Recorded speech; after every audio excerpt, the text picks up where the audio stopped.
नमस्कार दोस्तों, स्वागत है आपके अपने YouTube चैनल संस्कृत अड्डा पर। दोस्तों, आज की जो वीडियो में हम करने वाले हैं, आपका जो संस्कृत वाला कोई सा भी कॉम्पिटिटिव एग्जाम हो, तो आपके सभी एग्जामों के लिए महत्वपूर्ण क्वेश्चन आज की वीडियो में हम यहाँ पर लेकर आए हैं। कल वाली वीडियो भी महत्वपूर्ण थी, अगर आपने नहीं देखी है तो उसे आप देख लीजिएगा इस वीडियो के अंत में, जो आपको मिल जाएगी। तो जल्दी से अपने जो क्वेश्चन है उसे अब हम देख लेते हैं। तो जिसमें हमारा यहाँ पर पहला क्वेश्चन है, क्वेश्चन आ जाता है अधस्तनेषु उचित संबंध युक्तम विकल्पम चुनुत। जो सही है वो आपने बतलाना है। अब ये क्या है, देवता जो है उसके अंदर से है। अब सही कौन से वाला है? धावच्ची दसवीं पृथ्वी न मेते, क्या ये अग्नि सूक्त में से था? यस्य ब्रह्म है वर्धनम यस्य सोम है, क्या सोम सूक्त में से था? राजंतमा द्वारा नाम गोपमृत दिदिवीम सवेदमी, ऐसे ये मंत्र था। क्या रुद्र देवता है? याताम व वस्तुनि अस्मसी गमधई ये तरगाव भूरि श्रृंग अयासा विष्णु सूक्त में से है। मतलब सही कौन सा है इसमें, उचित जाओ कोई कौन सा है। तो सही की बात करते हैं तो यही सही ही है इसमें, ये वाला ताम व वस्तुनि अस्मसी गमधई ये तरगाव भूरि श्रृंग अयासा है। तो विष्णु सूक्त जो है उसमें से था ये। और विष्णु को जो है दो स्थानीय देवता माना गया है और 6 सूक्तों में इनकी स्तुति हुई है। तो ये आप याद रखिएगा। अगला क्वेश्चन है हमारा यहाँ पर भी, इसमें सेम ऐसे ही जा अधस्थानीय युग्म नाम समचिंताल काम चुनुत। इसमें क्या है, सही जो है सही मिलान वो इसमें करना है। अब सही कौन सा है? पुराणी देवी युवती ही सहन पितय सुनवे अग्नि यह पृथ्वी वेतमानम अद्रियंत पर्वतान प्रकुपितान अरमनाथ। तो ये जो पर्वत जो थे पहले जीवित होते थे, एक स्थान से दूसरे स्थान पर चले जाते थे। तो जो इंद्र जो थे उन्होंने उनके जो पंख काट दिए थे और एक स्थान पर उनको स्थिर कर दिया था। तो यहाँ से भी आप देख सकते हैं सी का एक वाला कौन सा है। आप सी का एक में देख लो, इसमें भी है, इसमें भी है, फिर नेक्स्ट देखना होगा। और सैन पित्वे शून्य अग्नि ही सुपायन भाव, तो बी का 4 में देख लो कौन सा है। तो इसमें भी है, इसमें भी है, फिर नेक्स्ट देखना होगा। अगर एक में काम चल जाता है तो ठीक है, नहीं तो फिर हमें इसी प्रकार से सारे जाय मिलान करके देखने होंगे। और तदस्य प्रेम अभिपत है श्याम नर है यतर देव अव्यय है मदंती, ये वाला।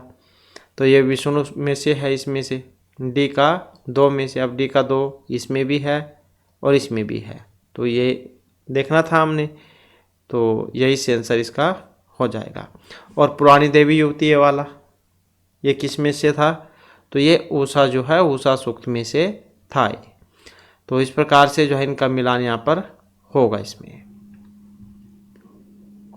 नेक्स्ट है न अहम वेदम भ्रातृत्व न सौश्रित्व इंद्र है विदुर अंगिरस घोरा इति मंत्र अंश वर्तते। अब क्या है, ये मंत्र था और उसके अंदर से यहाँ पर लाइन इसमें ली गई है। तो कौन से सूक्त की है? तो ये जो है इसमें जो शर्मापणि जो संवाद सूक्त है ये उसमें से है, जो कि ऋग्वेद के 10वें मंडल का 108वां सूक्त है। तो ये संख्या आप याद रखिएगा। ऋषि इसके पणि शर्मा यही है, देवता शर्मा है, तिष्टुप छंद है इसमें। तो 10वें मंडल का 108वां सूक्त है ये। नेक्स्ट है क दंपति ही मनसह व्ययुयोध यद अग्नि सब सुरेशु दियत इति मंत्रांश है वर्तते। अब ये शर्मापणि सूक्त में से है, पूर्वा विश्वामित्र या यमयमी, कौन से वाले में से है? का दंपति से मनसा, ये वाला। तो इसके बारे में अगर हम देखें तो ये जो पूर्वा उर्वशी संवाद सूक्त है ये इसमें से है, जो कि ऋग्वेद के 10वें मंडल का 95वां सूक्त है। ऋषि इसके पूर्वा और उर्वशी है, त्रिष्टुप इसमें छंद है। शर्मापणि का हमने पढ़ी लिया 10-108 वाला। विश्वामित्र नदी संवाद सूक्त ये ऋग्वेद के 3रे मंडल का 33वां है। और ये यमयमी 10वें मंडल का 10वां सूक्त था। या भाई बहन थे और इसकी बहन जो अपने भाई से शादी करना चाहती थी इसमें। तो इस प्रकार से जो यहाँ पर सी आंसर इसका हो जाएगा। नेक्स्ट है अधस्तनेषु सामवेदस्य भ्रमणमस्ते। सामवेद का भ्रमण है एक। तो ये जैसे 4 वेद है आपके ऋग्वेद, यजुर, साम, अथर्ववेद, इन सारों के ब्राह्मण, आरण्यक, उपनिषद जो जाए हैं ये सारे अलग अलग हैं। तो जैसे 4 वेद हो गए आपके ऋग्वेद, यजुर, साम और मतलब अथर्ववेद, ऋग्वेद, यजुर, साम, अथर्ववेद, तो सारों के यह अलग अलग हैं। तो सामवेद में कौन सा ब्राह्मण था? तो इसमें था ये वाला षड्विंश ब्राह्मणम, 9 ब्राह्मण है इसमें, तो ये इसी में से है। अगला क्वेश्चन है हमारा, अंधम अंधतमः प्रविशन्ति ये अविद्याम उपास्ते तथा भूया इव ते तमः ये उविद्याम रहता है। तो वे घोर अंधकार में प्रवेश करते हैं जो केवल विद्या में लगे रहते हैं, केवल विद्या अविद्या की उपासना करते हैं, और उससे भी और घोर अंधकार में चल जाते हैं जो केवल विद्या में लगे रहते हैं।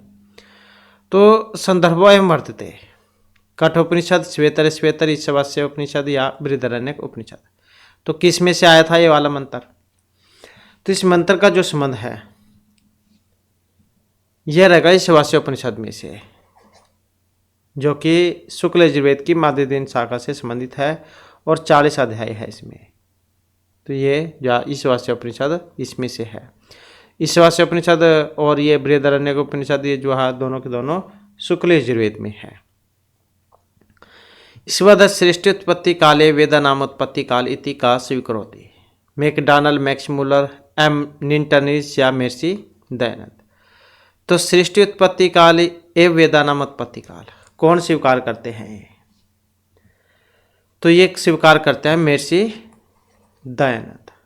तो सृष्टि की उत्पत्ति के समय ही वेदों की उत्पत्ति हुई, ऐसा मेर्सी दयानंद स्वीकार करते हैं, और इन्होंने ही सर्वप्रथम शुक्ल यजुर्वेद संहिता पर भाष्य लिखा था और उसके बाद ऋग्वेद संहिता पर भाष्य लिखा है।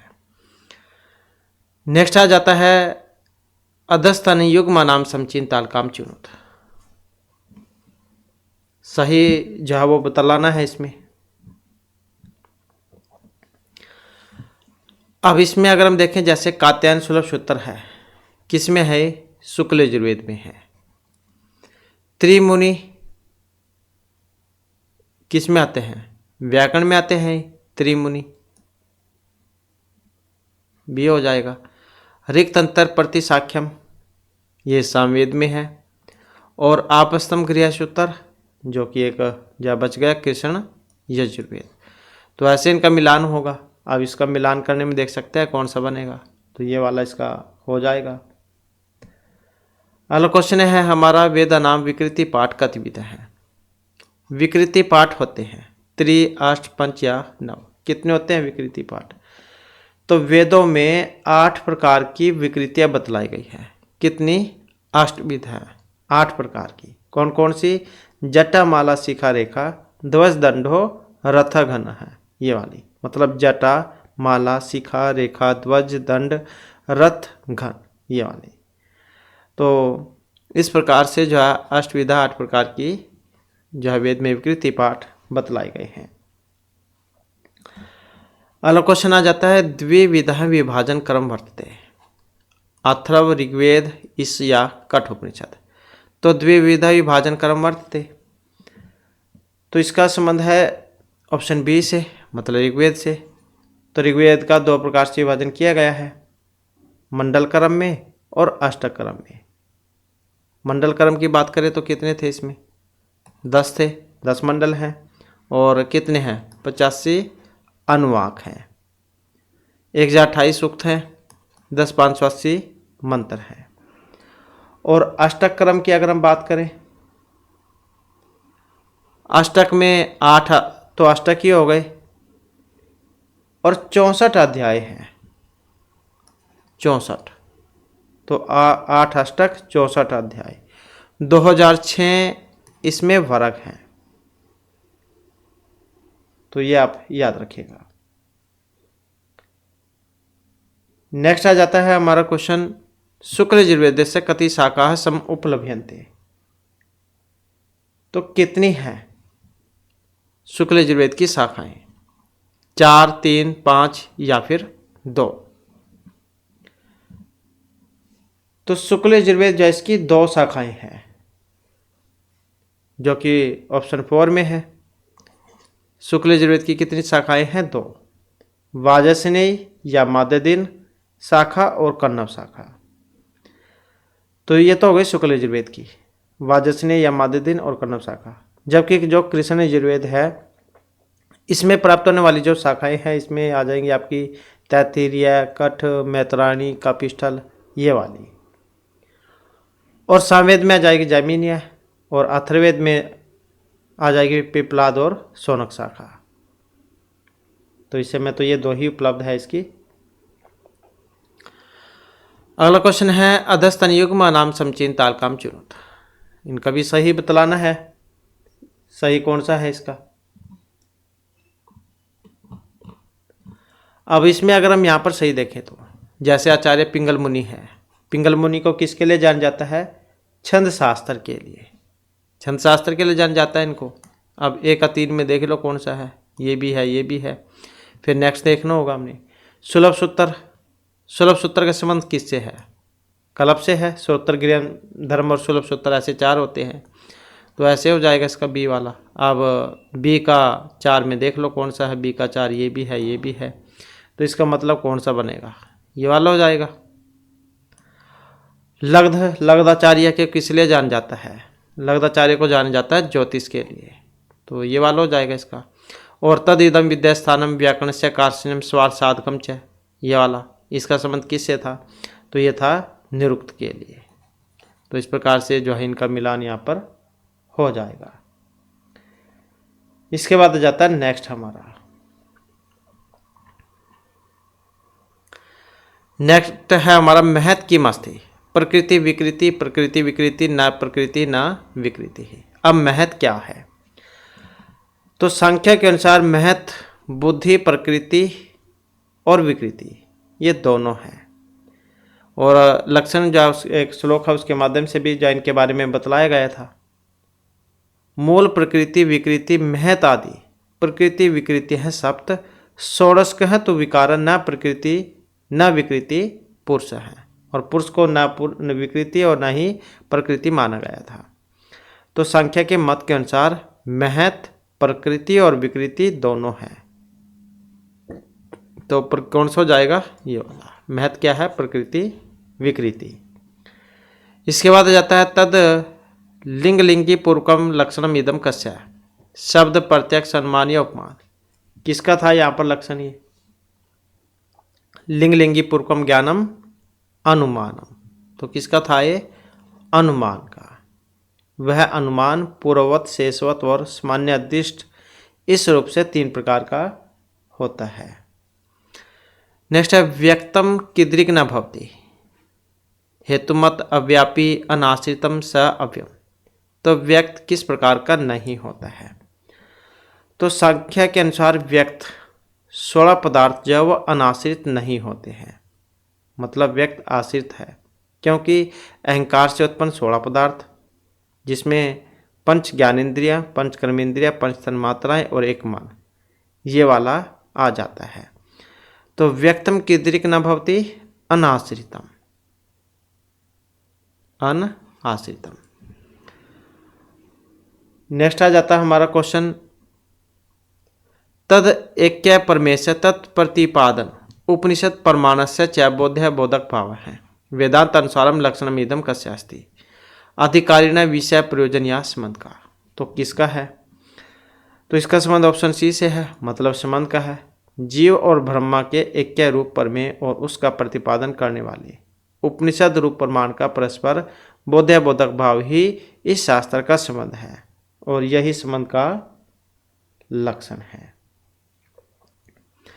नेक्स्ट है समष्टि व्यष्टि अभिप्राय प्रायण एकम अनेकम इति उक्ति एवं वेदांत सारे कस्य संदर्भे अस्ति विद्या ज्ञानस्य समाधि या अध्यारोपस्य।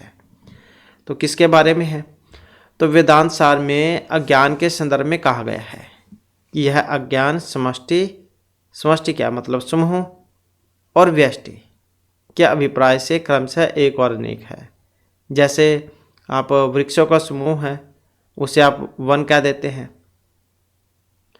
तो समष्टि व्यष्टि के अभिप्राय से उक्ति एवं वेदांत सारे कस्य संदर्भ अस्ति। आचार्य सदानंद का वेदांत, उसमें आया था क्वेश्चन ये। तो क्वेश्चन किसका है? ज्ञान का है। ज्ञान जो है दो प्रकार का, समष्टि और व्यष्टि के अभिप्राय से। जैसे बहुत सारे पेड़ हों उसे आप जंगल कह देते हैं, वन कह देते हैं, और अकेला अकेला हो उसे आप पेड़ ही कहेंगे, वो व्यष्टि में आ जाएगा। इसके बाद है ज्ञान उपीतम चैतन्यम कीदृशम कारणम भवति। निमित्त उपादान, निमित्त कारण उपादान कारणम च या कीदृशम अपि कारणम न। अज्ञान उपहितम चैतन्यम कीदृशम कारणम भवति। तो किस प्रकार का कारण है? तो यह रहेगा निमित्त कारणम उपादान कारणम च। अज्ञान उपहितम चैतन्यम कीदृश कारण भवति, निमित्त कारणम और उपादान कारणम च। तो जो वेदांत सार है इसमें अज्ञान से उपहित चैतन्य का कारण, निमित्त कारण और उपादान कारण ये बतलाया गया था। अगला क्वेश्चन है वेदांत सार अनुसारम सूक्ष्म शरीराणि कति अवयवानि भवन्ति? 16, 17, 15 या 13। तो वेदांत सार अनुसारम सूक्ष्म शरीराणि कितने तत्वों से बना है सूक्ष्म शरीर? ये तो सूक्ष्म शरीर जो माना गया है हमारा वेदांत सार के अनुसार, तो ये 17 तत्वों से माना गया है। तो सब 10 अवयवानी हो जाएगा। अब सब 10 कौन कौन से हैं? तो जिसमें 5 तो कर्म इंद्रिय हैं, 5 ही ज्ञानेंद्रिय हैं, 5 ही वायु है, 1 बुद्धि और 1 मन, इनको मिलाकर 17 अवयव हो जाते हैं। इसके बाद तर्क संग्रह अनुसारम रूपम कतिविधम 5, 7, 6 या 9। तो तर्क संग्रह के अनुसार रूप कितने प्रकार का है? तो तर्क संग्रह के अनुसार रूप जो है 7 प्रकार का है, तो ये सप्तविधम हो जाएगा। अब तर्क संग्रह जो उसके अनुसार गुण का लक्षण और भेद बतलाया गया था। चक्षु मात्र से ग्रहण किया जाने वाला गुण रूप है। यह शुक्ल है, नील है, पित्त है, हरित है, कपित है, तिक्त है। तो रक्त के भेद से 7 प्रकार का होता है। तो तर्क संग्रह के अनुसार यह रूप सप्तविधम माना गया है।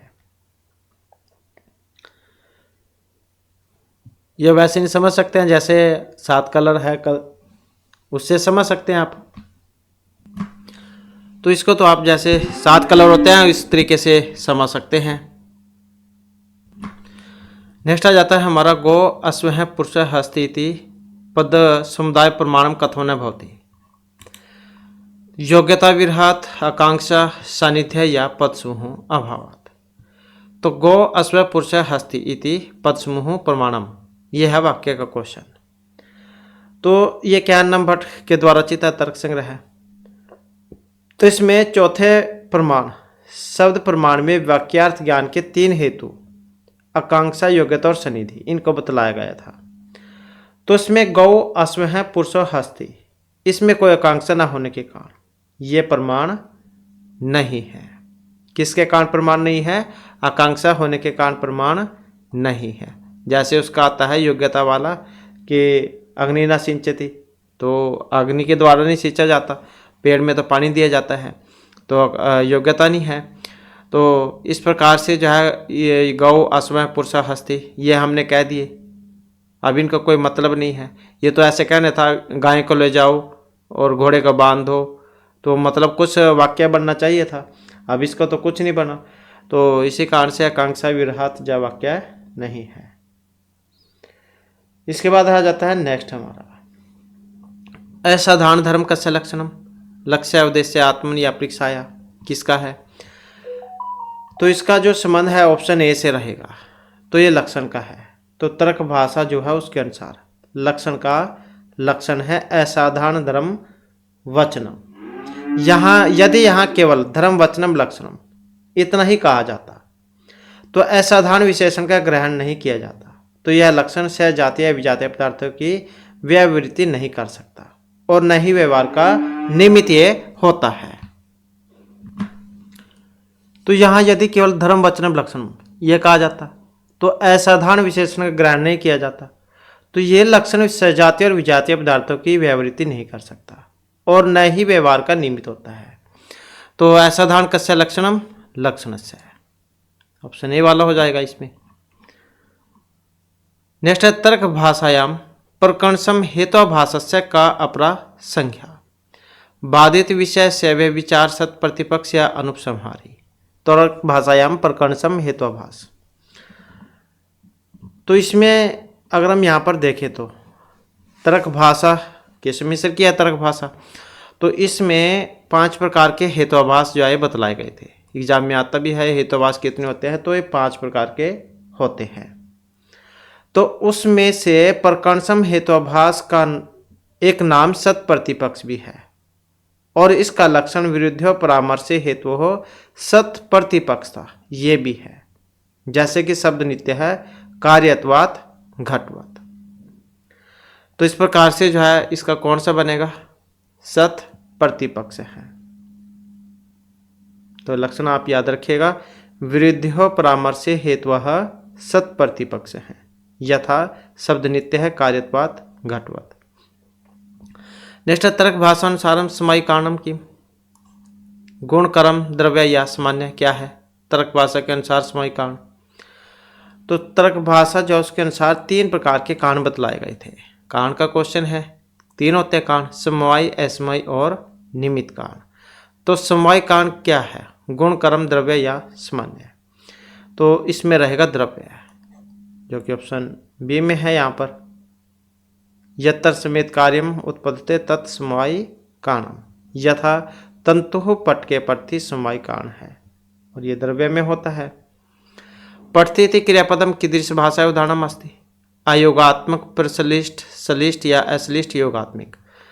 तो पठती किस भाषा का उदाहरण है यहाँ पर, ये तो पठती जो यहाँ पर आया है इसका संबंध है सलिष्ट योगात्मिकता से, जो कि ऑप्शन 3 में है। और पठती किस में बना है, पठधातु में बना है, पठधातु लट लकार प्रथम पुरुष एकवचन उसमें बना है। और संस्कृत कौन सी है, संस्कृत है श्लिष्ट योगात्मिक भाषा। तो एक एग्जाम में पूछा गया था संस्कृत किस वर्ग में आती है, तो ये श्लिष्ट योगात्मिक जो है इसमें आती है। नेक्स्ट आ जाता है हमारा संस्कृत भाषा कस्य परिवारस्य भाषा अस्ति, भारोप्य समेटिक सूडानी या काकेसी। तो ग्रीक भाषा किस परिवार की भाषा है, तो ग्रीक भाषा जो उसको माना गया था भारोप्य है। भारोप्य भार रोपिया मतलब भारत और यूरोप उनको मिलाकर ही बना था भारोप्य। तो भारोप्य परिवार की है और इसकी 2 शाखाएं हैं, भारोपियन शाखा और भारत ईरानी शाखा। और भारतीय ये जो भारोप्य भाषा है इसको भी 2 वर्ग में बांटा गया था, सतम और केंटुम वर्ग में। तो इस प्रकार से जो हमारी क्लास में महत्वपूर्ण क्वेश्चन थे, नेक्स्ट वीडियो की से आगे के जो महत्वपूर्ण क्वेश्चन उसे हम नेक्स्ट जो वीडियो उसमें कंप्लीट करेंगे। और दोस्तों हमारे साथ अंत बनाने के लिए धन्यवाद।